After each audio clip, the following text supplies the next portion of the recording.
Salut les amis, alors il y a quelques jours j'ai sorti une vidéo dans laquelle j'analysais l'action ASML et j'en avais conclu que j'étais prêt à acheter l'action si elle descendait à au moins 400 $, sachant qu'aujourd'hui elle est à 727 $. Et j'ai reçu un commentaire que j'ai trouvé intéressant et qui m'a donné cette idée de vidéo. C'est Jackpot qui nous dit: merci pour cette analyse que je découvre, ASML est valorisé à plus de 700 € par certains. Est-ce que 400 c'est pas un peu pessimiste? Et je voulais profiter de ce commentaire pour justement aborder le sujet de la marge de sécurité, qui est un des concepts les plus importants en investissement. Donc je vais regarder quelles conditions l'entreprise devrait remplir pour avoir une valeur de 700 € par action. Donc 700 € ça fait 770 $.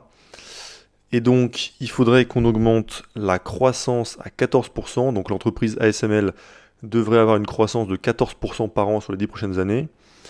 Je dois mettre un multiple de valorisation de 20 dans 10 ans. Et en marge du free cash flow, je vais me mettre à 34, donc ce qui correspond à leur meilleur niveau de marge qu'ils ont eu l'année dernière.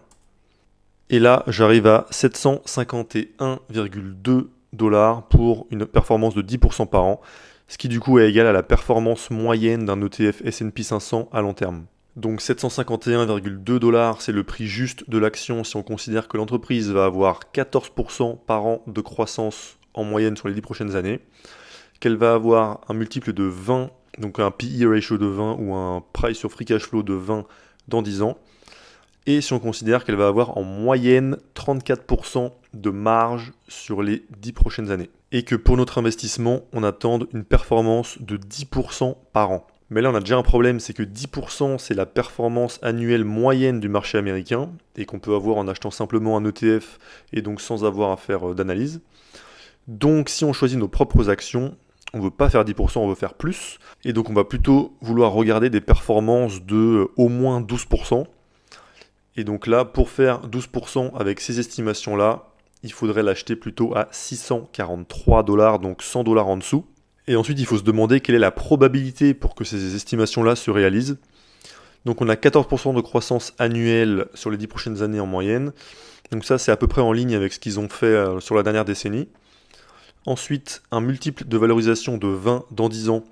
Ça, c'est inférieur à ce qu'ils ont eu, mais ça reste un multiple qui est relativement élevé. C'est pas ce qu'on considère une entreprise pas chère. Et il faudrait qu'elle ait en moyenne 34% de croissance annuelle sur les 10 prochaines années, ce qui là est le meilleur niveau de marge qu'ils ont eu sur la décennie. Donc l'année dernière, ils ont eu les 34%.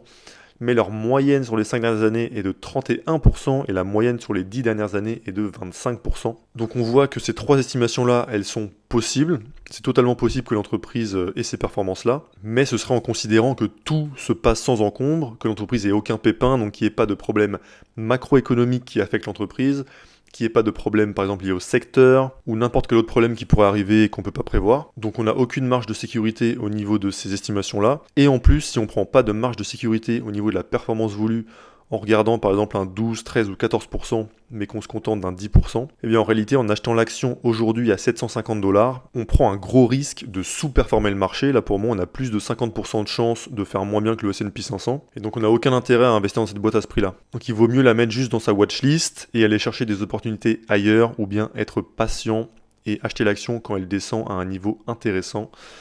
C'est-à-dire pour moi, quelque chose comme ça. Il faudrait qu'elle soit minimum en dessous des 500 $ pour que je sois intéressé, voire peut-être 400, mais clairement pas au-dessus des 600 $. Quand on fait un investissement, c'est important de le voir comme un pari asymétrique, c'est-à-dire qu'on va chercher à mettre les probabilités de notre côté.